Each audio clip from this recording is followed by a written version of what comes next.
ఈ రెండవ రాకడను గూర్చి మాట్లాడుకుంటూ సంఘం ఎందుకు ఎత్తబడుతుంది అంటే సమాధానంగా దేవుడు న్యాయవంతుడు కాబట్టి సంఘాన్ని మధ్యాకాశంలోనికి ప్రత్యేకించుకొని తీసుకుని వెళ్తున్నాడు అన్నటువంటి వివరణ మనం నేర్చుకున్నాం. సంఘం ఎందుకు ఎత్తబడుతుంది, ఎందుకు ఇంత డిలే? ఏదో నమ్ముకున్నాం కదా, డైరెక్ట్గా మనము పరలోకం తీసుకుని వెళ్ళొచ్చు కదా, మధ్యాకాశం ఎందుకు, మళ్ళీ అక్కడి నుండి పరలోకం ఎందుకు? ఈ ప్రశ్నలన్నిటికీ సమాధానం ఏమిటి అంటే దేవుడు న్యాయవంతుడు. ఆయన విశ్వాసులైనటువంటి సార్వత్రిక సంఘములో ఉండటానికి యోగ్యత పొందినటువంటి విశ్వాసుల గుంపును పాపాత్ముల గుంపు నుండి మొదట ప్రత్యేకిస్తాడు. ఇది ఆయన ఉద్దేశం. దానికి సపోర్టుగా మనం మాట్లాడుకున్నటువంటి మాట మొదటి కీర్తనలో నీతిమంతుల సభలో ఎవరు ఉండరట? దుష్టులు ఉండరు. కాబట్టి there will be a compulsory separation అన్నది మొదటి కీర్తనలో దేవుడు రాయించాడు. మనది నీతిమంతుల సభ. అక్కడ దుష్టులు ఉండటానికి వీలు లేదు. సంఘం ప్రత్యేకించబడుతుంది. ఆ తర్వాత మత్తయి సువార్త 13వ అధ్యాయంలో గురుగులను గోధుమలను దేవుడు ఏం చేస్తాడన్నాడు? వేరు చేస్తాడు. కలిసే పెరిగాయి కానీ ఖచ్చితంగా కోతకాలం వచ్చినప్పుడు గోధుమలను దేవుడు తన గుమ్మిలోనికి చేర్చుకుంటాడు. ఆ కోతకాలమున ఏ గురువు తప్పించుకోకుండా వాటిని కట్టగట్టి కాల్చండి అన్నాడు. అంతే. వాటిని కట్టగట్టి ఏం చేస్తారు?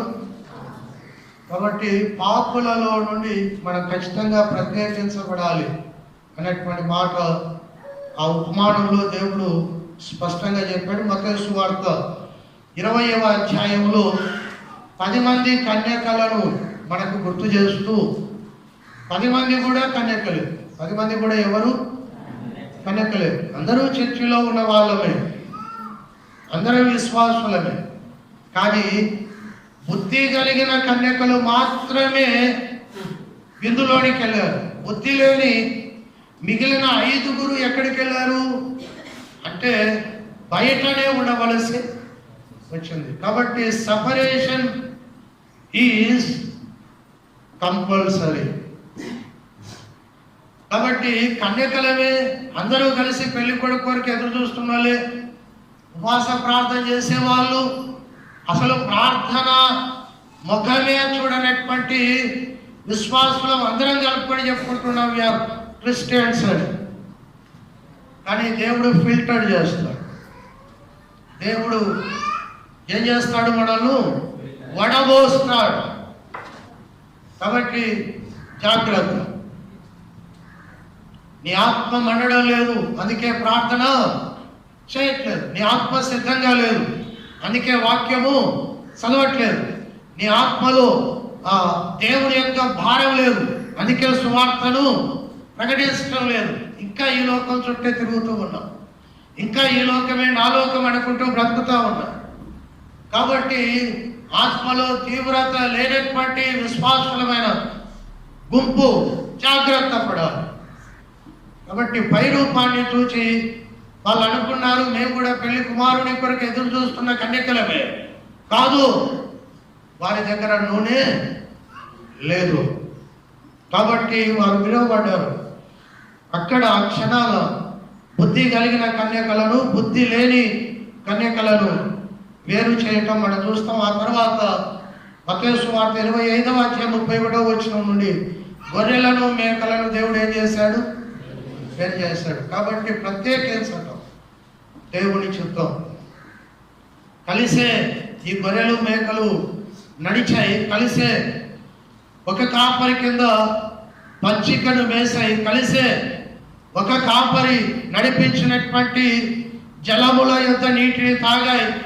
కానీ ఆ చివరి క్షణం వచ్చినప్పుడు గొర్రెలను తాను ప్రత్యేకించినటువంటి పరలోకానికి ప్రభువు ప్రత్యేకించుకొని తీసుకుని వెళ్ళినట్టుగా మనం చూస్తాం. కాబట్టి ఎంత వాక్యం విన్నాము అన్నది కాదు, ఆ వాక్యం ఎంతగా నిన్ను ప్రభావితం చేసి నిన్ను యేసు కొరకు పురికొల్పిందో అది ప్రాముఖ్యమైనటువంటి మాట. కాబట్టి ఈ ప్రత్యేకత ఖచ్చితంగా ఉంటుంది. అందుకే దేవుడు సంఘాన్ని మధ్యాకాశంలోనికి తీసుకొని వెళ్తూ ఉన్నాడు అనేటువంటి మాట నేను మీకు గుర్తు చేశాను. ఆ తర్వాత ఈ మధ్యాకాశంలోనికి ఈ సంఘాన్ని ఎందుకు తీసుకొని వెళ్ళాడు అంటే మొదటి కారణం నేను చెప్పాను, మధ్యాకాశంలో సార్వత్రిక సంఘ నిర్మాణం జరుగుతుంది. మధ్యాకాశంలో ఏ సంఘ నిర్మాణం జరుగుతుంది? సార్వత్రిక సంఘ నిర్మాణం. కాబట్టి యెరూషలేము తెలుగు బ్యాప్టిస్ట్ చర్చ్ పేరు కొట్టివేయబడుతుంది. ఇంకొక చర్చి అక్కడ పేర్లు ఉండవు, అది సార్వత్రిక సంఘం. అన్ని సంఘాలలో ఉన్నటువంటి విశ్వాసులు నేను మీకు గుర్తు చేశాను. ఆ సార్వత్రిక సంఘంలో 2 బ్యాచ్లు ఉంటాయి. ఏ బ్యాచ్? రెండవది బి బ్యాచ్. ఏ బ్యాచ్ ఎవరు అంటే యేసును నమ్మి క్రీస్తు నందుండి చనిపోయిన మృతులు, అది ఏ బ్యాచ్. వాళ్ళు మొదట పరదేశం నుండి మధ్యాకాశంలోనికి వెళ్తారు, వాళ్ళు అక్కడ సిద్ధంగా ఉంటారు. ఆ తర్వాత కనురెప్ప పాటున బి బ్యాచ్ ఆ మధ్యాకాశంలోనికి వెళ్తుంది. బి బ్యాచ్ ఎవరు అంటే యేసు ప్రభు మధ్యాకాశంలోనికి వచ్చే సందర్భంలో బూర ఊదినప్పుడు బ్రతికి ఉన్న విశ్వాసులకు. కాబట్టి ఈ బ్యాచ్ క్షణములో మహిమ శరీరం ధరించుకొని మేఘముల మీద మధ్యాకాశంలోనికి వెళ్ళిపోతుంది. ఇది సార్వత్రిక సంఘం. ఈ సార్వత్రిక సంఘ నిర్మాణం కొరకు నిర్మాణం ఆ మధ్యాకాశంలో ఆ ఎత్తబడినటువంటి గుంపులో జరుగుతుంది. ఇది మొదటిది. రెండవది ఎందుకు తీసుకొని వెళ్తాడు అంటే మొదటిది సార్వత్రిక సంఘ నిర్మాణం అని చెప్పాడు. రెండవది సార్వత్రిక సంఘానికి సంతోషం కలుగజేయుటకు దేవుడు మధ్యాకాశంలోనికి మనలను తీసుకొని వెళ్తాడు అనేటువంటి సత్యం పోయిన వారం నేను మీకు జ్ఞాపకం చేశాను. ఈ సంతోషం ఎలా ఈ సార్వత్రిక సంఘం పొందుకుంటుంది అంటే ఈ సంతోషానికి గల కారణం ఏమిటి అని అంటే ఆ సార్వత్రిక సంఘం మధ్యాకాశంలో 3 దర్శించుకుంటుంది అని చెప్పారు. ఎంతమందిని? 3 ముఖ దర్శనాలు వీరికి కలుగుతాయి. మొదటిది సృష్టికర్త ముఖ దర్శనం కలుగుతుంది. మధ్యాకాశంలో సార్వత్రిక సంఘం ఎవరిని చూస్తుంది అంటే సృష్టికర్త, ప్రాణ ప్రదాత, లోక రక్షకుడైనటువంటి యేసు క్రీస్తు ముఖ దర్శనం. ఎంత సంతోషం! చూసి నమ్మావా? ఆయనను చూడక నమ్మావా? ఎంత గొప్ప విషయమో తెలుసా మన విశ్వాసం. నువ్వు చూడక యేసును నమ్మావు. చూడక నమ్మిన యేసు కొరకు అష్ట కష్టాలు పడుతూ ఉన్నావు. చూడక నమ్మినటువంటి యేసు కొరకు ఈ భూమి మీద నీ శరీరాన్ని నల్లగొట్టుకుంటూ ఉన్నావు. తిడితే పడతావు, వెలివేస్తే అదే వాళ్ళకి తెలియదు కదా దేవుడు అనుకొని వెలివేసినటువంటి వారి మీద ప్రేమ చూపిస్తావు. నీ ఎదురింట ఉన్న వారికి, నీ వాడలో ఉన్నటువంటి వారికి, నీకు నిలవైనటువంటి వారికి యేసుక్రీస్తును గురించినటువంటి సువార్త ప్రకటిస్తా ఉన్నావు. ఇదంతా ఎలా? యేసును చూడకుండానే. ఇప్పుడు మధ్యాకాశంలోనికి వెళ్ళిన తర్వాత నువ్వు ఎవరి కొరకు ఎనుకుతావు? మొట్టమొదట ఎవరినైతే నువ్వు చూడక విశ్వసించుతావో ఆయన యొక్క ముఖ దర్శనం. అది అద్భుతమైన సన్నివేశం. ఆ యేసును గూర్చి ప్రకటన గ్రంథంలో కొంత మనం పోయిన వారం నేను మీకు జ్ఞాపకం చేశాను. ఆయన ఎలాగో ఆ ప్రత్యక్షతలో ఆయన ఎలాగో ఉంటాడో, you are going to see his face. ఆయన యొక్క ముఖ దర్శనాన్ని నేను చేయబోతున్నావు. అది అద్భుతమైనటువంటి సందర్భం లేక సన్నివేశం. రెండవ దర్శనం ఏమిటి? మనకన్నా ముందు చనిపోయిన మన పితరుల ముఖ దర్శనం. మీ ఇంట్లో చనిపోయినారు, ఓ దేవా ఒడవకుండా ఏడ్చినావు. కొరకు ఏడ్చావు. నీకన్నా ప్రభువును ముందుగా చేరుకున్నటువంటి మన కుటుంబ సభ్యుల కొరకు, మృతులైనటువంటి వారి కొరకు మనం ఏడ్చాం. వాక్యం తెలుసు కానీ ఏడ్చాం. అది శరీర సంబంధమైన బంధానికి గుర్తు. మోషే చనిపోయినప్పుడు 40 రోజులు ఏడ్చారట. యోసేపు చనిపోయినప్పుడు ఏకదాటిగా 40 రోజులు ఏడ్చి. ఇశ్రాయేలీల జీవితంలో ఎవరైనా మరణిస్తే 40 రోజులు ఏడవడం, 40 రోజులు ఇంకా వాళ్ళు అక్కడే ఉంటారు. లాజరు చనిపోయినప్పుడు మార్తా మరియల ఏడుపు 4 రోజులు కంటిన్యూ అయ్యింది. 4వ రోజు ప్రభు వచ్చాడు, వారి కన్నీటిని నాట్యముగా మార్చేశాడు. కాబట్టి మృతులైనటువంటి మనకన్నా ముందు చనిపోయిన పరిశుద్ధుల దర్శనం. మూడవది, నీ ఇంటి వారిని కలుసుకుంటావు అక్కడ. ఎవరి దర్శనం? నీ కుటుంబ సభ్యుల దర్శనం. మీ అయ్యను చూసుకోవాడు. ఒకవేళ నీకన్నా ముందు నీ భార్య చనిపోయింది అనుకో, no need to worry, hi madam అని మధ్యాకాశంలో మీ మేడాన్ని you are going to receive. అర్థమవుతుందా? అదొక ప్రత్యేకమైన, నువ్వు చూసినావా, నువ్వేమో ముందు దాటుకుంటేవి సడి సప్పు లేకుండా. నువ్వు పోయినాక కరోనా వచ్చావు. ఏమొచ్చింది మా ఊర్లోనికి? నేను ఎంత కష్టపడ్డానో తెలుసా? అబ్బా, అంతా లాక్డౌనే, ఏ వస్తువు దొరకకపోయే, బయటికి వెళ్ళాలంటే మూతికి చిక్కం పెట్టుకుని పోవాల్సిన పరిస్థితి. ఎదురుగా మా బంధువులు కూడా మనం గుర్తుపట్టలేని పరిస్థితి అయిందే. కొంతమంది తిట్టుకున్నారు, ఎదురొచ్చినా నన్ను గుర్తుపట్టలేడని ఎంతోమంది తిట్టుకున్నారు. ఆ బాధలన్నీ పడ్డాం. 2 సంవత్సరాలు 3 సంవత్సరాలైనా కరోనా తగ్గకపోయా. ఇవన్నీ అక్కడ మాట్లాడుతావు, నీ కుటుంబ సభ్యుల దర్శనం. సో అదంతా కూడా అక్కడ నీకు సంతోషాన్ని కలుగజేసేటువంటి ఒక అద్భుతమైనటువంటి సందర్భం. కాబట్టి ఎందుకు సంఘాన్ని తీసుకుని వెళ్తాడు అంటే, మొదటిది సార్వత్రిక సంఘ నిర్మాణం జరుగుతుంది. రెండవది సార్వత్రిక సంఘానికి సంతోషం కలుగుతుంది. ఎలా అంటే ఈ దర్శనముల ద్వారా, ఈ 3 రకాలైన ముఖ దర్శనాలను బట్టి సంఘానికి ఆ రోజు ఎక్కడ లేని సంతోషం కలుగుతుంది. మూడవది ఏమిటంటే, సంఘం నిత్య నిబంధనలో ప్రవేశిస్తుంది. ఇది మనం ఈ రోజు నేర్చుకున్నాం. ఆ మధ్యాకాశంలో సంఘం నిత్య నిబంధనలోనికి ప్రవేశిస్తుంది. ఏ నిబంధనలోనికి? నిత్య నిబంధన. అంటే మధ్యాకాశంలో జరిగేటువంటి ఏంటి? ఒక పెళ్లి వేడుక. భూమి మీద మనము క్రీస్తుకు ప్రధానము చేయబడినటువంటి వారము. ఏం జరిగింది భూమి మీద? క్రీస్తుకు మనము ప్రధానము చేయబడినటువంటి వారము. అయితే మధ్యాకాశములో వివాహ సంబంధమైనటువంటి నిబంధనలోనికి మనము ప్రవేశించబోతున్నాం. దానిని ఏమంటారు అంటే నిత్య నిబంధన అంటారు. ఇక్కడ భూమి మీద విశ్వాసికి ప్రభువును నమ్మినటువంటి దినాన ఆ పరిశుద్ధుడైనటువంటి రక్షకునితో ఎంగేజ్మెంట్ జరిగినట్లు, అదే నీవు నేను సార్వత్రిక సంఘముగా మధ్యాకాశంలోనికి వెళ్ళినప్పుడు, మధ్యాకాశంలోనికి ప్రవేశించినప్పుడు ఈ సార్వత్రిక సంఘం పెళ్లి కుమారుడైనటువంటి క్రీస్తుతో నిత్య నిబంధనలోనికి ఏం చేస్తుంది? అడుగు పెడుతుంది.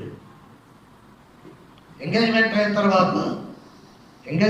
తర్వాత అమ్మాయి తన ఇంట్లోనే ఉంటుంది, అబ్బాయి వాళ్ళ ఊర్లోనే. ఎంగేజ్మెంట్ రోజు వాళ్ళిద్దరూ వచ్చారు, స్టేజ్ మీద వారు నిబంధన చేసుకున్నారు. కానీ పెళ్ళి అయ్యేంత వరకు కూడాను వారు వారి ఇళ్లలోనే ఉన్నారు. అలాగనే ఈ భూమి మీద యేసు క్రీస్తుని విశ్వసించిన రోజు నీకు దేవుడితో, సృష్టికర్తతో, రక్షకునితో నీ నిబంధన చేసుకున్నావు, ఇక నా జీవితం నీకే అని. ఈ విశ్వాసి మధ్యాకాశంలోనికి ప్రవేశించినప్పుడు, సార్వత్రిక సంఘంలో చేర్చబడినప్పుడు అక్కడ వివాహ విందు అంటే అర్థం ఏమిటంటే నిత్య నిబంధనలోనికి మనం ప్రవేశిస్తాం. ఈ కార్యాన్ని ఎవరు చేస్తారు అంటే పరిశుద్ధాత్మ దేవుడు ఈ సార్వత్రిక సంఘాన్ని మధ్యాకాశంలోనికి తీసుకొని వెళ్ళి, మధ్యాకాశంలోనికి పరలోకం నుండి దిగి వచ్చినటువంటి యేసు క్రీస్తు వారి చేతిలో చేయగలుగుతాడు. ఇక ఇది పరిశుద్ధాత్మ దేవుడి యొక్క చివరి పని. ఈ భూమి మీద సంఘము ఏ రోజు ప్రారంభించబడింది అంటే పరిశుద్ధాత్మ దేవుడు ఈ భూమి మీదకి దిగి వచ్చినప్పుడు. అపోస్తుల కార్యం 2వ అధ్యాయంలో పరిశుద్ధాత్మ దేవుడు ఈ భూమి మీదకి ఏం చేశాడు? దిగి వచ్చాడు, ఇంక వెళ్ళాడు. ప్రభు పరలోకానికి వెళ్ళాడు, యేసు పరలోకానికి వెళ్ళాడు, పరిశుద్ధాత్మ దేవుడు ఈ లోకానికి వచ్చాడు. సంఘాన్ని లేదా వరుడైనటువంటి క్రీస్తుకు వధువును ఈ భూమి మీద సిద్ధపరచడానికి అపోస్తలుల కార్యం 2వ అధ్యాయంలో దిగి వచ్చినటువంటి పరిశుద్ధాత్మ దేవుడు ఆ రోజు నుండి ఈ రోజు వరకు పని చేస్తూనే ఉన్నాడు. ఏ పని అంటే ఆ వరుడైనటువంటి క్రీస్తుకు వధువైనటువంటి సార్వత్రిక సంఘాన్ని నిర్మించే పని. అసలు పరిశుద్ధాత్ముడు లేకుండా భూమి మీద సంఘము ప్రారంభం కాలం. పరిశుద్ధాత్మ దేవుడు వచ్చాడు, వధువు సిద్ధపడేటువంటి సమయం ఆ రోజు నుండి ప్రారంభమైంది. ఆ రోజు ఎప్పుడైతే దిగి వచ్చాడో పేతురు నిలవబడి వాక్యము బోధిస్తే 3000 మంది తమ యొక్క జీవితాలను యేసుక్రీస్తు ప్రభు వారికి సమర్పించుకొని బాప్తిస్మా తీసుకున్నారు.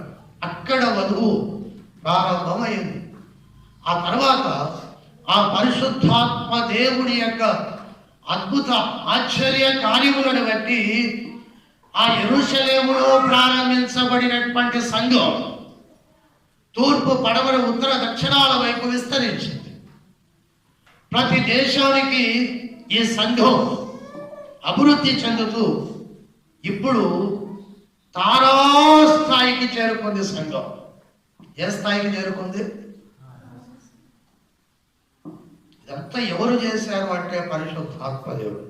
ఈ పరిశుద్ధాత్మ దేవుడి యొక్క పని ఈ సంఘానికి ఈ పరిశుద్ధాత్మ దేవుడు ఏమిచ్చాడు అంటే మొదటిది సంఘానికి ఈ పరిశుద్ధాత్మ దేవుడు బలం ఇచ్చాడు. అపోస్తుల కార్యం 1:8 ఏం రాయబడి ఉంది? పరిశుద్ధాత్మ మీ మీదికి వచ్చినప్పుడు మీరు ఏం పొందుతారు? కాబట్టి సంఘం అద్భుత కార్యాలు చేసుకుంటూ ముందుకెళ్తుంది. పరిశుద్ధాత్మ దేవుడు సంఘానికి శక్తినిచ్చాడు. కాబట్టి ఈ భూమి మీద ఉన్నటువంటి సంఘం ఆగలదు.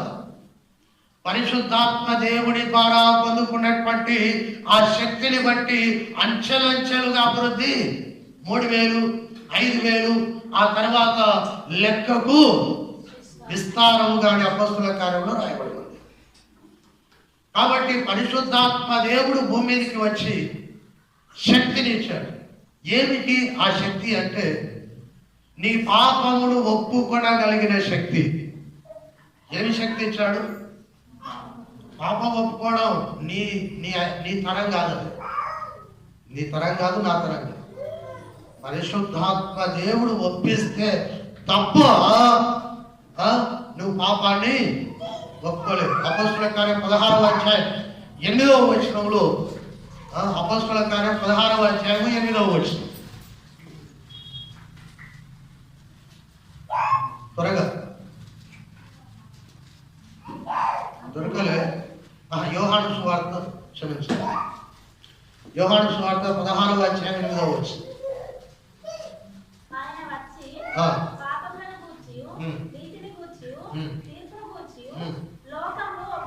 ఆయన ఇచ్చిన శక్తి ఏమిటంటే పాపాన్ని గూర్చి నేను ఒప్పించాడు. ఎవడు తన నోట నేను పాపిని ఒప్పుకోనా, ఎందుకంటే మనకు ఈగో అడ్డం వస్తుంది. నాది ఇంత మంచి కులం, నేను ఎట్లా పాపాత్ముడు అవుతాను అని అనుకుంటాను. నేనెలా దుష్టుని అవుతాను అని అనుకుంటాం. మన యొక్క పాపాన్ని ఒప్పుకోం. కానీ పరిశుద్ధాత్మ దేవుడు ఇచ్చిన శక్తి, అందుకే అపోస్తుల కార్యం 2వ అధ్యాయం 37వ వచనంలో దాదాపు 3000 మంది పౌలు చెప్పిన, పేతుడు చెప్పినటువంటి వాక్యాన్ని విని ఏమన్నారు? మేము ఏమి చేయాలి, మేము ఏమి చేయాలి అంటే మీ పాపం విషయమై మీరు పశ్చాత్తాపడాలి, మారు మనస్సు పొందాలి. కాబట్టి వారు ఒప్పుకున్నారు, మేము చేసింది పాపం, మేము యేసుక్రీస్తుకు విరోధముగా, తండ్రి అయినటువంటి దేవుడి కార్యానికి విరోధముగా ఆయనను సిలువ వేసి ఘోరమైనటువంటి దుష్టత్వమును మూటగట్టుకున్నామని ఆ 3000 మంది అంగీకరించారు. నీవు నేను పాపాన్ని ఒప్పుకోకపోతే సంఘములో మనము చేర్చబడినట్లు కాదు. కాబట్టి పరిశుద్ధాత్మ దేవుడు ఇచ్చినటువంటి బలం ఏమిటి అంటే పాపాన్ని ఒప్పుకోవడానికి బలం ఇచ్చాడు. పేతురుకు పరిశుద్ధాత్మ దేవుడు ఇచ్చిన బలం ఏమిటి అంటే తలుపులు వేసుకొని భయపడుతూ వాక్యము బోధించడానికి అష్ట కష్టాలు పడుతున్నటువంటి పేతురు మీదికి పరిశుద్ధాత్మ దేవుడు దిగి వచ్చినప్పుడు వారికి వాక్ శక్తి, ఏ శక్తి? వాక్ శక్తి. కాబట్టి పరిశుద్ధాత్మ దేవుడు పాపాన్ని ఒప్పుకోవడానికి బలమునిచ్చాడు.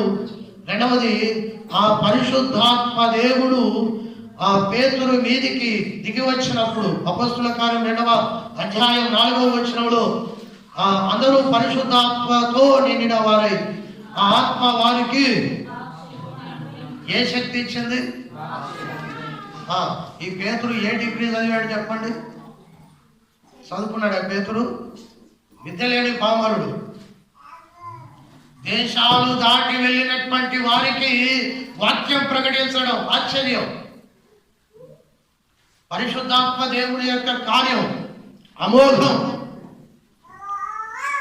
కాబట్టి ఆ పరిశుద్ధాత్మ దేవుడు ఈ భూమి మీద యేసుక్రీస్తుకు వధువును, సంఘము అనేటువంటి వధువును సిద్ధపరచడానికి పాపములు ఒప్పుకునేటువంటి శక్తి ఇచ్చాడు. రెండవది, ప్రభువును ప్రకటించేటువంటి శక్తి. అంతవరకు భయపడ్డారు, కానీ ప్రాణాలు తెగించి సువార్తను ప్రకటించే వాక్శక్తి పరిశుద్ధాత్ముడు పేతురుకు, కడమ అపోస్తలులకు ఇచ్చాడు. పరిశుద్ధాత్మ దేవుడు వారికి ఇచ్చినటువంటి కృప. వారి సమయాన్ని పక్కన పెట్టి ఆత్మల కొరకు కష్టపడడం. మూడవది, ఈ పరిశుద్ధాత్మ దేవుడు ఇచ్చినటువంటి శక్తి. మొదటిది పాపం ఒప్పుకునే శక్తి, రెండవది ప్రభువును ప్రకటించే శక్తి, మూడవది ఏమిటంటే ప్రభువు నామమున వచ్చే శ్రమలను తట్టుకునే శక్తి. ప్రభువు నామమున వచ్చే శ్రమలను తట్టుకునే శక్తి ఎవరిచ్చారు అంటే పరిశుద్ధాత్మ దేవుడే. రోమీయులకు రాసినటువంటి పత్రిక 8వ అధ్యాయం 35-36 వచనాలు. రోమీయులకు రాసినటువంటి పత్రిక 8వ అధ్యాయము 35-36 వచనాలు. క్రీస్తు ప్రేమ నుండి మనలను ఎడబాటు వాడెవడు శ్రమయైనను బాధయైనను హింసయైనను కరువైనను వస్త్రహీనతయైనను ఉపద్రవమైనను రక్తమైనను మనలను ఎడబాకునా. అంటే ఇవన్నీ మాకు వచ్చాయి యేసు నుండి. వీటిలో ఏ ఒక్కటి కూడా మమ్మల్ని ఎడబాపలేకపోయింది. ఏమేమి వచ్చాయంటే యేసు నమ్మిన తర్వాత అంటే ఖచ్చితంగా పౌలు గారు రాశారు. అవి ఏమిటి? శ్రమ అయినను, బాధ అయినను, హింస అయినను, కరువైనను, వస్త్రహీనత అయినను, ఉపద్రవమైనను, ఖడ్గమైనను, మనలను ఎడబాపునా. వీటన్నిట్లో ఎలా నిలబడగలుగుతా ఉన్నావు? నువ్వు ఒంటరిగా నిలబడతావా? నీకు ఆ శక్తి ఉందా? లేదు. పరిశుద్ధాత్మ దేవుడు ఇంత శ్రమ పెట్టినా, ఇంత కష్టపెట్టినా, ఇంత అవమానపరిచినా, ఇంతగా మరణానికి అప్పగించేటువంటి ప్రయత్నాలు జరిగినా సంఘం వెనకల నిలబడింది. లోకానికి ఆశ్చర్యమైంది. సంఘాన్ని భూస్థాపితము చేయడానికి కంకణం కట్టుకున్నటువంటి రాజ్యాలన్నీ నేలమట్టమయ్యాయి. కానీ దేవుని యొక్క సంఘం అంతకంతకు ఏమైంది? అభివృద్ధి. కారణం ఏమిటి అంటే ఈ నమ్మిన వాళ్ళు ఏమన్నా బలవంతులా అంటే కాదు. నమ్మిన వారిలో ప్రవేశించినటువంటి పరిశుద్ధాత్మ దేవుడిలో అంత బలమైన శక్తి ఉంది. కాబట్టి సంఘం ఇన్ని శ్రమలలో ఏమి చేయబడ్డది? నిలబడింది సంఘం. కాబట్టి పరిశుద్ధాత్మ దేవుని పరిచర్య ప్రభువు పరలోకానికి ఆరోహణుడై వెళ్ళిన నాటి నుండి భూమి మీద జరుగుతూ వచ్చింది. కాబట్టి పరిశుద్ధాత్మ దేవుడు ఏమిచ్చాడు? శక్తిని ఇచ్చాడు. ఒకటి, పాపం ఒప్పుకోవడానికి శక్తి. రెండు, ప్రభువును ప్రకటించడానికి శక్తి. మూడు, ప్రభువు కొరకు శ్రమ ఓర్చుకోవడానికి. కాబట్టి ఎదురుగా నీ కులం వచ్చి ఏమని చెప్తారు? మీ కులం వాళ్ళు వచ్చి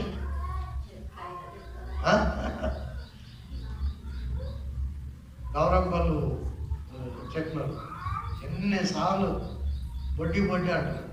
ఏమంటారట? అంత బాధాకరమైన మాట. కానీ వాళ్ళు దేవుణ్ణి వదులుతలేరే. వాళ్ళ కొరకు ఏం చేస్తున్నారు?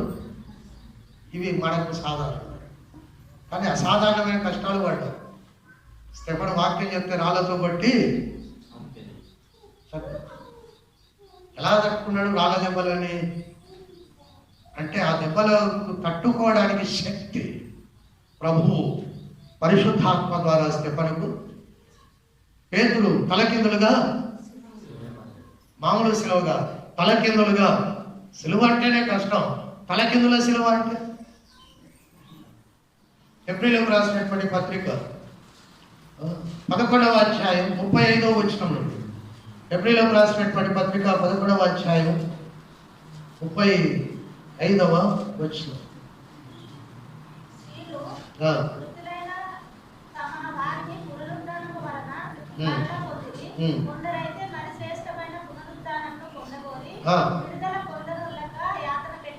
యాతన పెట్టబడి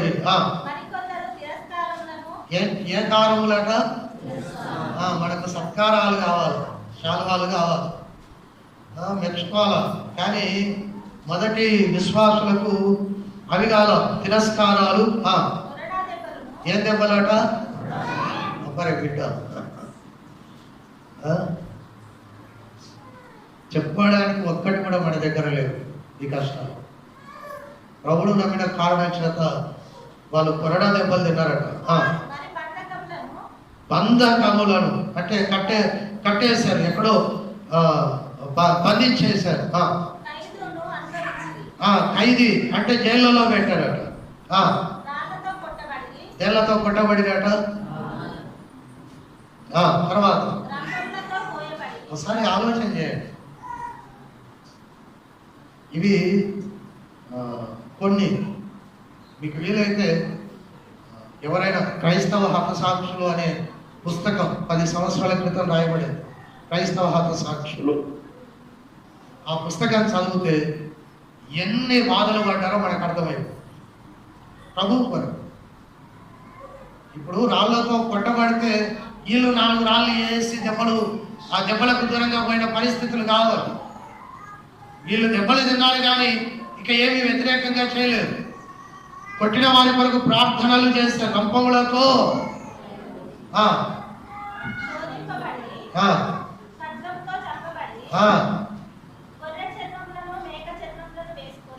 ఏం వేసుకొని? చాలా దారుణం. గొర్రె చర్మాలు, మేక చర్మాలు తగిలించుకోవలసి వచ్చింది. దరిద్రులై ఉండి శ్రమపడి హింస పొందొచ్చు అడవులలో, కొండల మీద, గుహలలో. చూడండి, ఈ కష్టాలన్నింటినీ ఓడ్చుకోవడానికి శక్తిని ఎవరిచ్చారు ఆ దినాలలో? పరిశుద్ధాత్మ దేవుడు. దీన్ని మనం మరవకూడదు అనేటువంటి మాట నేను మీకు జ్ఞాపకం చేస్తా ఉన్నాను. కాబట్టి సంఘానికి పునాది పరిశుద్ధాత్మ దేవుడు. ఆ సంఘానికి శక్తినిచ్చి ఈ రోజు వరకు సంఘాన్ని ఏం చేశాడు? అభివృద్ధి చేశాడు. ఈ విధంగా అభివృద్ధి చేసినటువంటి సంఘాన్ని మధ్యాకాశంలో ఆ దేవుడి బూర ఊదబడినప్పుడు ఈ పరిశుద్ధాత్మ దేవుడు ఏం చేస్తాడంటే ఈ విధంగా సంఘంలో చేర్చబడిన విశ్వాసులందరినీ ఒకేసారి తీసుకొని వెళ్తాడు. నా మాట జాగ్రత్తగా వినాలి. ఇది పరిశుద్ధాత్మ దేవుడి ద్వారా మాత్రమే సాధ్యమవుతుంది. నువ్వు గట్టిగా ఎగిరినావనుకో, ఎంత గట్టిగా ఎగురితే మళ్ళీ అంత గట్టిగా కింద పడి నీ కాలో నీ మూత పగులుతుంది. కానీ పరిశుద్ధాత్మ దేవుడు నిన్ను తన వశములోనికి తీసుకొని నీ శరీరాన్ని మహిమ శరీరముగా మార్చేసి నిన్ను మేఘముల మీద ఏం చేస్తాడు? మధ్యాకాశంలోకి తీసుకుని వెళ్తాడు. అది అద్భుతమైన సన్నివేశం. పరిశుద్ధాత్ముడు చేసే ఒక గొప్ప శ్రేష్టమైనటువంటి సన్నివేశం అది. ఇప్పుడు ఏరోప్లేన్ ఉంటుంది. ఇప్పుడు ఏరోప్లేన్లో దాదాపుగా 400 నుండి 700 మంది వాళ్ళు అకామిడేట్ చేయగలరు. ఒక్కొక్క విమానం యొక్క కెపాసిటీని బట్టి అందరూ టికెట్ కొంటారు, ఆ విమానం ఎక్కి కూర్చుంటారు. ఇప్పుడు ఆ విమానంలో ఉన్నటువంటి వారందరూ ఒక్కొక్కసారి ఎగిరిపోతారా? అందులో కూర్చున్నటువంటి వారందరూ కూడా ఒకేసారి వాళ్ళు భూమి నుండి పైకి లేస్తారు. దాన్ని నడిపించే పైలట్ ఆ కార్యానికి చేయవలసినటువంటి పనులన్నీ చేసేస్తారు. అలాగే ఈ భూమి మీద ఉన్నటువంటి మనలను మధ్యాకాశంలోనికి తీసుకొని వెళ్ళే పైలట్ పరిశుద్ధాత్మదేవుడు. ఒక్క క్షణములో నా శరీరంలో జరగవలసినటువంటి మార్పు జరుగుతుంది. ఆ పరిశుద్ధాత్మ దేవుడు నిన్ను ఈ సృష్టి మీద ఉన్నటువంటి ప్రతి నిజ విశ్వాసిని ఒక్క క్షణములో అలాగా తీసుకొని మధ్యాకాశంలో తీసుకొని వెళ్ళి అప్పటికి ప్రభు అక్కడికి వచ్చి ఆ సింహాసనాసీనుడై ఉంటాడు కనుక పరిశుద్ధాత్మ దేవుడు, నేను చెప్పేది మీరు కళ్ళ ముందు ఊహించుకోవాలి, అప్పుడు మీకు బాగా అర్థమవుతుంది. ఆ ప్రభు మధ్యాకాశంలోనికి వచ్చి ఉన్నాడు కనుక ఏ బ్యాచ్ క్రీస్తునందు మృతులైనటువంటి వారు కూడా రెడీగా ఉన్నారు కనుక సజీవులమైనటువంటి మనము పరిశుద్ధాత్మ దేవుడి యొక్క స్వాధీనములోనికి వెళ్ళిపోతాం. మార్పు జరుగుతుంది. మేఘాల మీద ఆ మధ్యాకాశంలో ఏ బ్యాచ్తో కలుసుకుంటాం, ఈ ఏ ఈ బి ఈ 2 బ్యాచ్లు కలిసి ఉండగా ఆ సార్వత్రిక సంఘం యొక్క హస్తాన్ని ప్రభు యొక్క హస్తం పెట్టగలరు. ఇది పరిశుద్ధాత్మ దేవుని చిట్ట చివరి పని. ఏమని చెప్తాడంటే, ఇదిగో భూమి మీద వీరికి కావలసినటువంటి సౌకర్యాలన్నీ నేను వీరికి అనుగ్రహించాను. తద్వారా నీ కొరకు ఈ వధువును సిద్ధపరిచాను. ఇదిగో ఈ వధువును నీ యొక్క హస్తాలకు సమర్పణ చేస్తుంది. పరిశుద్ధాత్మ దేవుడు ఆ గొప్ప పని చేసి ఆనందములో ఆయన ఊగిసలాడుతూ ఆ దివ్యమైనటువంటి ఆ సమయాన్ని ఆస్వాదిస్తూ ఉన్నాడు. ఈ లోకంలో పరిశుద్ధాత్మ దేవుడు ఏం చేస్తున్నాడు తెలుసా? దుఃఖపడుతున్నాడు. ఏం పడుతున్నాడు? దుఃఖపడుతున్నాడు. ఎందుకంటే నీ పాపాన్ని ఒప్పించాడు, నిన్ను సంఘంలోనికి చేర్చాడు. కానీ నువ్వు నేనేం చేస్తూ ఉన్నావు? ఆ పరిశుద్ధాత్మ దేవుని స్వరాన్ని నిర్లక్ష్యం. ఆయన బాధపడుతున్నాడు.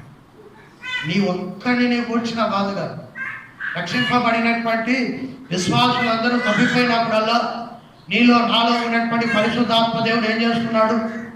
కన్నీరు కారుస్తూ ఉన్నాడు, దుఃఖపడతా ఉన్నాడు. రోమీయులకు రాసినటువంటి పత్రిక 8వ అధ్యాయములు మనతో కలిసి ఆయన ఏం చేశాడట? ప్రార్థన మూలుగులతో కూడినటువంటి ప్రార్థన ఆయన మనకు సహాయం చేస్తూ ఉన్నాడు. 26వ వచనం 8:26.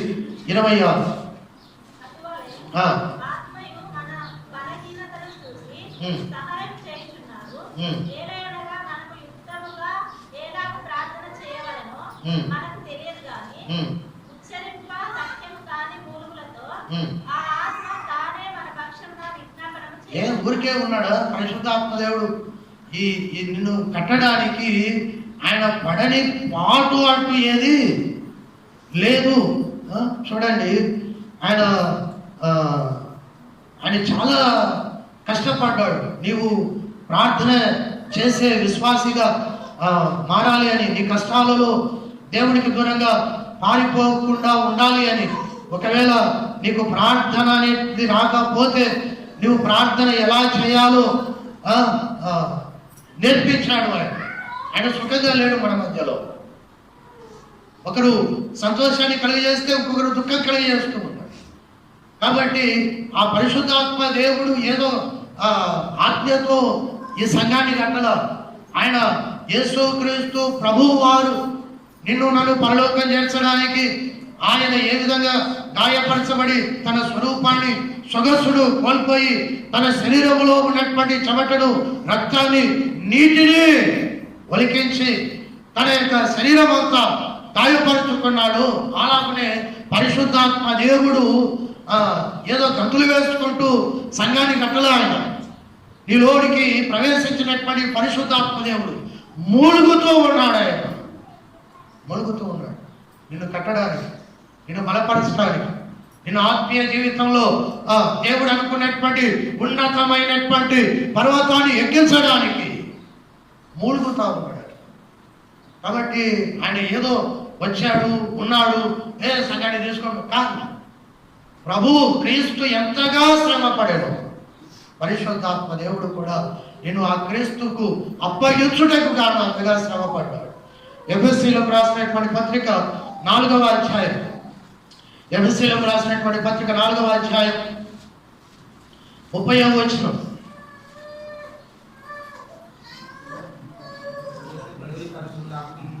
దేవుని పరిశుద్ధాత్మను ఉందా మీ బైబుల్? ఏం పరచకుడి ఆయన నేర్పిస్తూ ఉన్నా నిన్ను వదలలా. ఆయన వదిలాడా? నేను వదల. సంవత్సరానికి ఒకసారి పెద్ద హీరో తీరు చర్చిలోకి వచ్చి పండగ చేసి అబ్బా అనిపించుకొని వెళ్తావు. ఆయన నీలో ఉండి ఎంత ఏడ్చాడు సంవత్సరం అంతా, ఎంత ఏడ్చాడు. అదే నన్ను నమ్మిన బిడ్డ, బాప్తిసం చేసుకున్నటువంటి బిడ్డ, మంచి సాక్ష్యం ఇచ్చినటువంటి బిడ్డ, కానీ ఎందుకు నా మందిరంలోనికి సన్నిధానంలోనికి రావట్లేదు అని చాలా విషయాలు ఆయన దుఃఖపడుతూ ఉన్నాడు. నీవు ఎన్నిసార్లు వాక్యం విన్నా నేను ఇంతే, నువ్వు ఎంసు మారలా, మారకపోగా నువ్వేమన్నావు నేను లేకపోతే సంఘమే, మేము లేకపోతే ఇంత పెద్ద బిల్డింగ్ అయ్యేదా అని కేకరణాలు చేసినటువంటి దినాలు, మమ్మల్ని ఇంతగా విమర్శిస్తాడా అని ఆ సేవకుడి మీద శబదాలు చేసినటువంటి దినాలు. పరిశుద్ధాత్మ దేవుడు దుఃఖపడ్డాడు. దేవుని వాక్యం విన్నటువంటి ఎవడస్తురా దేవుని వాక్యం ప్రకారం బతకవలసినటువంటి వారు ఏమైపోతున్నారు లోకంలో? బాప్తిసం తీసుకున్నాడు, ఏం చేశాడట? లేచిపోయాడట. దుఃఖపడుతున్నాడు. నువ్వు తుడుచుకొని వస్తావు, అంత నీకు దుఃఖమే లేదు. నువ్వు లేచిపోతావు, ఏదో చేసుకుంటావు, మళ్ళా వచ్చి ఇక్కడ హీరో తీరు. జాగ్రత్త, దుఃఖం పెట్టలేదా? నేను ఎందుకు ఉంచాలి? పరిశుద్ధాత్మదేవుడు నన్ను ఖతం చేసేస్తే బాగుండు కదా. సర్వశక్తివంతుడైనటువంటి పరిశుద్ధాత్ముడు నీలో క్రీస్తు రూపము రావాలని మూలుగుచూ ఉన్నాడు. సర్వశక్తివంతుడైనటువంటి పరిశుద్ధాత్ముడు నీవు దేవుడికి వ్యతిరేకంగా చేసినటువంటి ప్రతి కార్యము చూసి ఆయన ఏం చేస్తున్నాడు? నీలో ఉండి దుఃఖపడుతూ ఏడుస్తూ కన్నీరు గారుస్తూ ఉంటే నేను ఆయన వదిలిపెట్టలేదు. తెస్సలోనికలకు రాసినటువంటి మొదటి పత్రిక 5వ అధ్యాయం, తెస్సలోనికలకు రాసినటువంటి మొదటి పత్రిక 5వ అధ్యాయం. మనం చేసిన ఇంకా గొప్ప నేరం ఏమిటి అంటే 19వ వచనం, తెస్సలోనికలకు రాసిన మొదటి పత్రిక 5వ అధ్యాయం 19వ వచనం. ఆత్మను ఏం చేసాం మనం? పరిశుద్ధాత్మను ఏం చేయడానికి ప్రయత్నం చేసిన? పాపాత్మలం అంటే పరిశుద్ధాత్మను ఆర్పడానికి. దీన్ని మించిన నేరం ఏముందండి?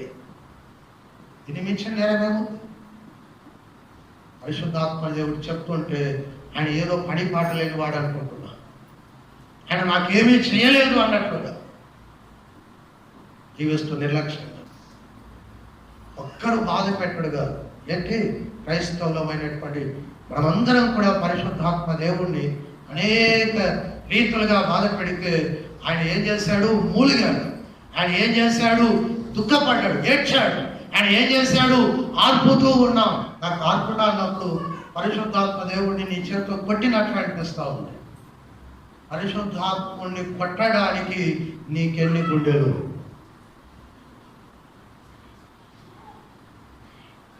ఎంత భరించి, ఎంత ఓర్చుకున్నాడు. పరిశుద్ధాత్మ దేవుడు 2000 సంవత్సరాల నుండి ఇంత కష్టపడి, ఇంత శ్రమపడి, ఇంత ప్రయాసకు వచ్చి, ఇంత నలిగిపోయి తాను మూలిగిన మూలుగులకు, తాను కార్చినటువంటి కన్నీటికి, తాను తిన్న దెబ్బలకు గుర్తుగా సార్వత్రిక సంఘాన్ని ఆ మధ్యాకాశంలో ఏర్పరచబడినటువంటి ఆ సంఘాన్ని, సార్వత్రిక సంఘాన్ని ఆ మధ్యాకాశంలో చూసి ఆనంద బాష్పాలు కారుస్తాయి.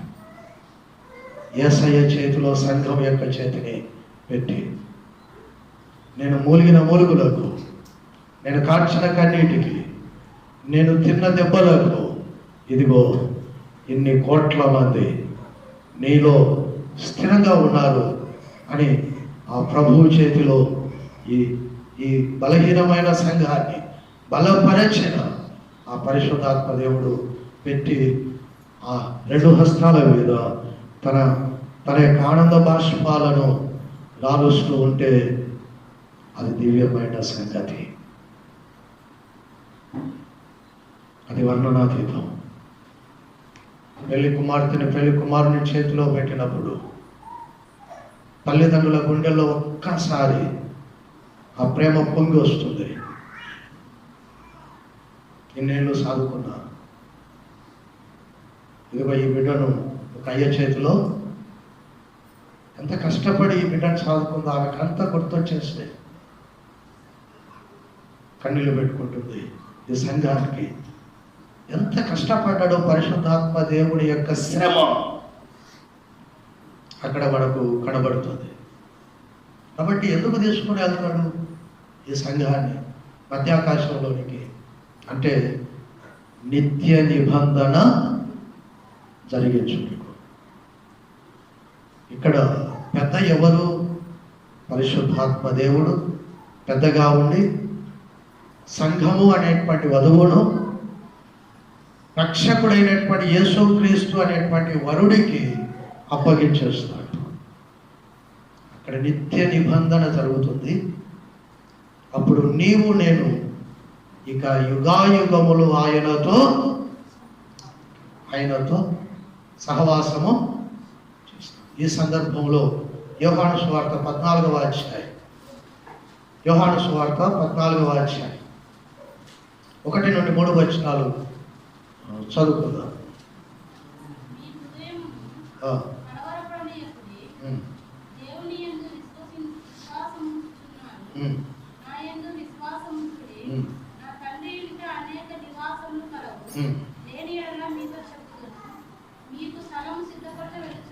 నేను వెళ్ళి నీకు స్థలం సిద్ధపరిచిన ఎడల నేనుండు స్థలములలో మీరును ఉండులాగున నేనుండు స్థలములో మీరును నేనుండు స్థలములో మీరును ఎంగేజ్మెంట్ అయితే ఇది జరగదు.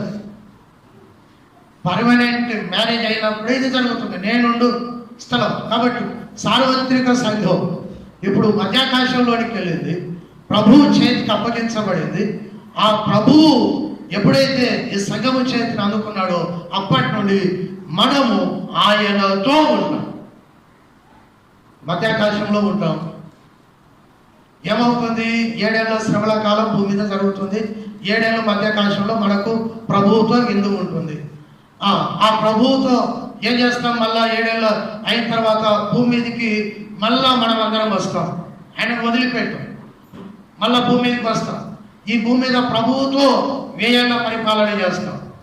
ఈ కార్యక్రమం అంతా అయిపోయిన తర్వాత నూతన సృష్టి, నూతన భూమి, అప్పుడు మళ్ళా ప్రభువుతో ఆ నూతన యెరూషలేములోనికి వెళ్ళిపోతాం. ప్రభువుతో ఆయన ఎక్కడికి వెళ్తే అక్కడికి. అందుకే అది నిత్య నిబంధన. ఇప్పుడు నిత్య నిబంధన కాదు మనకి. నువ్వు ఇక్కడ ఉన్నావు, ప్రభువు పరలోకమందు ఉన్నాడు, కానీ నువ్వు నేను ఒంటరిగా లేవు. కారణం ఏంటంటే పరలోకానికి వెళ్ళిన యేసు పరిశుద్ధాత్మ దేవుడిని మనకు సంచకరువుగా స్వాస్థ్యముగా అనుగ్రహించి వెళ్ళాడు. కాబట్టి ఆ పరిశుద్ధాత్మ దేవుడి యొక్క కృపను బట్టి, బలాన్ని బట్టి, శక్తిని బట్టి మనము ఈ లోకములో ప్రభువు కొరకు జీవించడానికి సహాయపడుతున్నాడు. కానీ ఎప్పుడైతే ఈ సంఘము సార్వత్రిక సంఘముగా మధ్యాకాశంలో పరిశుద్ధాత్మ దేవుడి యొక్క చొరవతో యేసు క్రీస్తు చేతిలోనికి నిత్య నిబంధనగా అప్పగింపబడుతుందో అప్పటి నుండి ఇక యేసు నుండి నీవు దూరంగా ఒక్క క్షణము కూడా ఉండవు. మధ్యాకాశంలో 7 ఏళ్ళు ఉంటావా? ఉంటావు. మళ్ళా ప్రభు భూమి మీదకి వస్తాడు. 7 ఏళ్ళ తర్వాత నువ్వు కూడా వస్తావు. 1000 ఏళ్ళ పరిపాలన జరుగుతుందా? నువ్వు కూడా ప్రభుత్వం కలిసి పరిపాలన చేస్తావు. ఆ తర్వాత నూతన యెరూషలేములోనికి నువ్వు కూడా ప్రభుత్వం కలిసి you will be permanent person with your saviour. నీవు ఆయనతో నిత్యము ఉంటావు, నాతో ఉన్నట్టుగా. కాబట్టి యోహాను సువార్త 14వ అధ్యాయం 3వ వచనంలో చెప్పబడినటువంటి ఆ మాట అక్కడ మధ్యాకాశంలో మనకు నెరవేర్చబడుతుంది. కనుక మధ్యాకాశంలో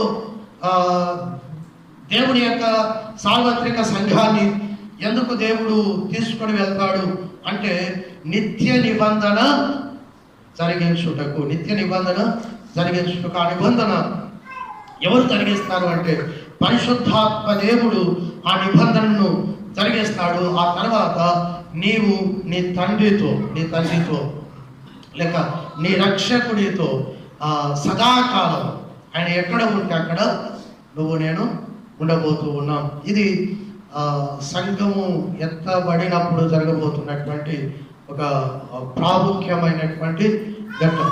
ఆ తర్వాత 7 ఏళ్ళ విందు ఉంటుంది. ఆ 7 ఏళ్ళ విందులో మనం ఏం చేస్తాము? మనకు మధ్యాకాశంలో ఈ నిత్య నిబంధన అయిన వెంటనే విందు ప్రారంభం అవుతుంది, అంతే కదా. ఇద్దరు నిబంధన అయిపోయిన తర్వాత పెళ్లి కుమార్తె నిబంధన అయిన తర్వాత భోజనం. కాబట్టి ఇప్పుడు పరిశుద్ధాత్మ దేవుడు అప్పగింతల కార్యక్రమం చేస్తాడు. నెక్స్ట్ విందు. ఆ విందు గురించి చూద్దాం. మరి ఎన్ని వారాలు ఆ విందులో ఏమేమి జరుగుతుందో వచ్చే కొన్ని వారాలు మనం ధ్యానం చేస్తాం. ఒక చిన్న ఏమిటి శాంపిల్గా ప్రభువు ఏర్పాటు చేసిన విందు. ఆ విందులో చాలా కార్యక్రమాలు జరుగుతాయి. ఆ కార్యక్రమాలు ఒక్కొక్కటిగా మనం ధ్యానం చేసేటువంటి ప్రయత్నం చేద్దాం. తల వచ్చి ప్రార్థన చేసుకొని ప్రభువుకు మనల్ని మనం అప్పగించుకునేటువంటి ప్రయత్నం చేద్దాం. తల వచ్చి ప్రార్థన చేసుకుంటాం. మధ్యాకాశంలో ప్రత్యేకించబడిన సంఘం సార్వత్రిక సంఘముగా నిర్ణయించబడుతుంది. రెండవది, సార్వత్రిక సంఘానికి సంతోషం కలుగుతుంది ముఖదర్శనము చేయుట ద్వారా. మూడవది, సార్వత్రిక సంఘం నిత్య నిబంధనలోనికి వెళ్తుంది. నిత్య నిబంధన. కాబట్టి పరిశుద్ధాత్మ దేవుడు పెద్దగా ఉండి ఈ నిబంధన కార్యక్రమాన్ని నిర్వహిస్తారు. పరిశుద్ధాత్మ దేవుడు నీ కొరకు ఎంత ప్రయాసపడుతున్నాడో నువ్వు అర్థం చేసుకొని ఆయనను నువ్వు స్తుతించాలి. ఆయన సుఖంగా లేడు ఈ భూమి మీద. నిన్ను రక్షించుటకు యేసు ఎంత కష్టపడ్డాడో, నిన్ను యేసుకు ఇష్టమైన వధువుగా మార్చడానికి మలచడానికి పరిశుద్ధాత్మ దేవుడు కూడా కష్టపడ్డాడని నువ్వు అర్థం చేసుకోవాలి. నీలో ఉన్నటువంటి పరిశుద్ధాత్మ దేవుడు మూలుగుతూ ఉన్నాడు.